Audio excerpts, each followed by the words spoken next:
And now, the general weather around Alaska. Hello everyone, I'm National Weather Service Meteorologist John Cowan. Thanks for joining us for the Alaska forecast. We'll go over some key points first. We have some high surf advisories across portions of the North Slope set to expire later on this evening as winds begin to die down across that area.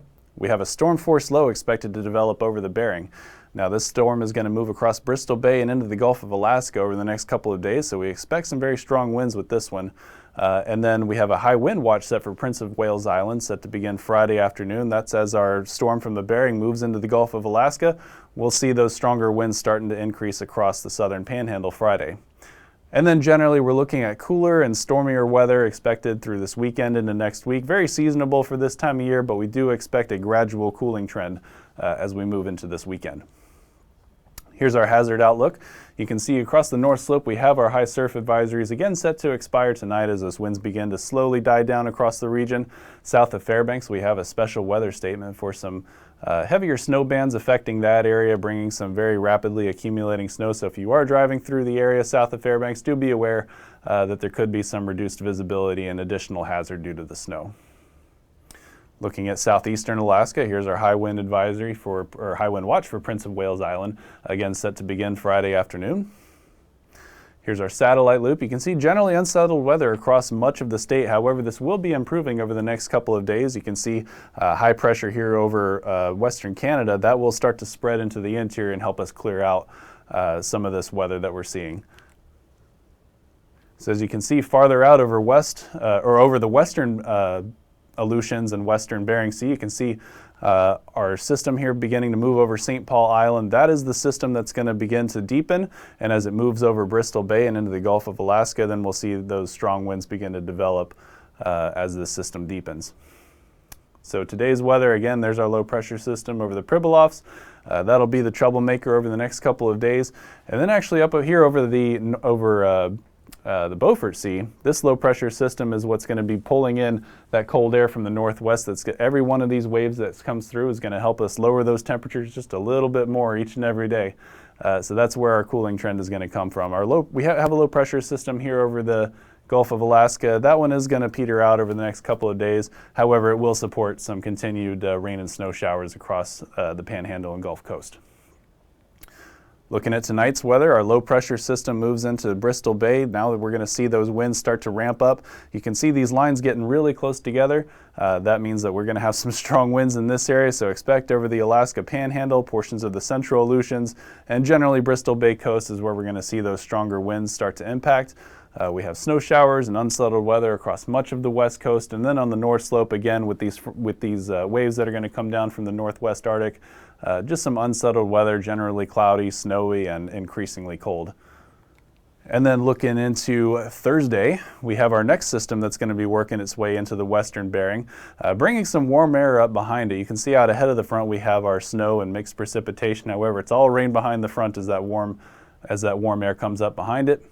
Our low from Bristol Bay has now moved south of Kodiak Island, so we'll see those stronger winds affecting Kodiak Island and still portions of the Alaska Peninsula, as well as the wintry precipitation along a good chunk of the Gulf Coast, even out into the Panhandle. However, high pressure from Canada continues to clear things out in the interior.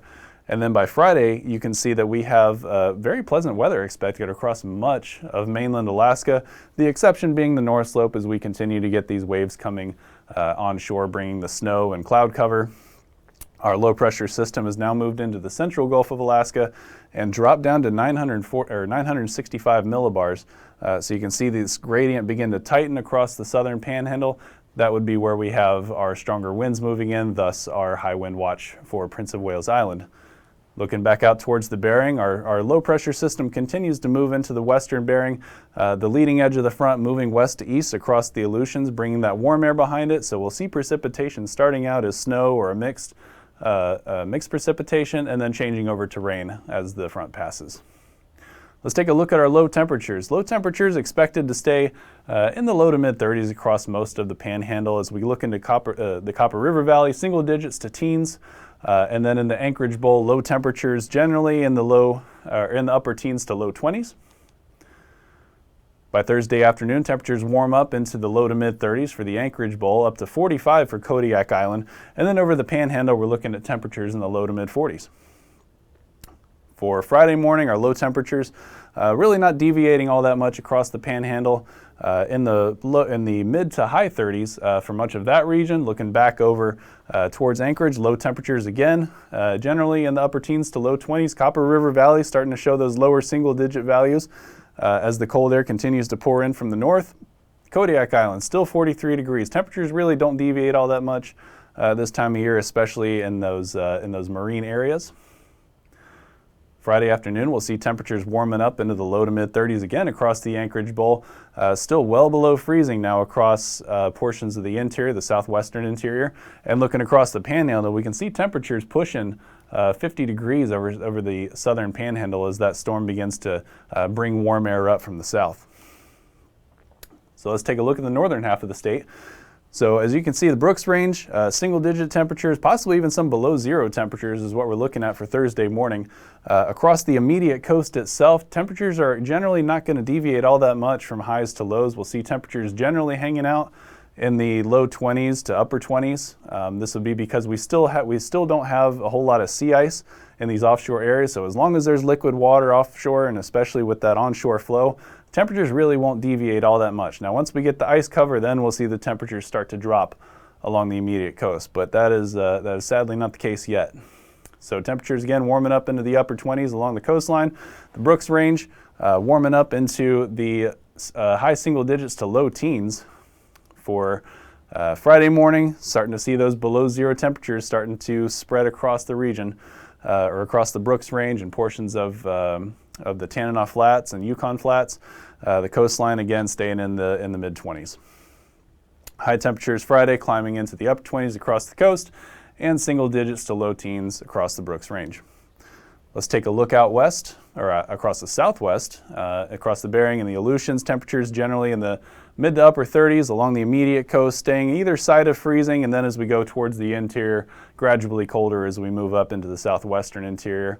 For Thursday afternoon, temperatures climbing up just above freezing along the immediate coast, upper 30s to low 40s across the Aleutians, and then for the interior, not getting above freezing for Thursday afternoon.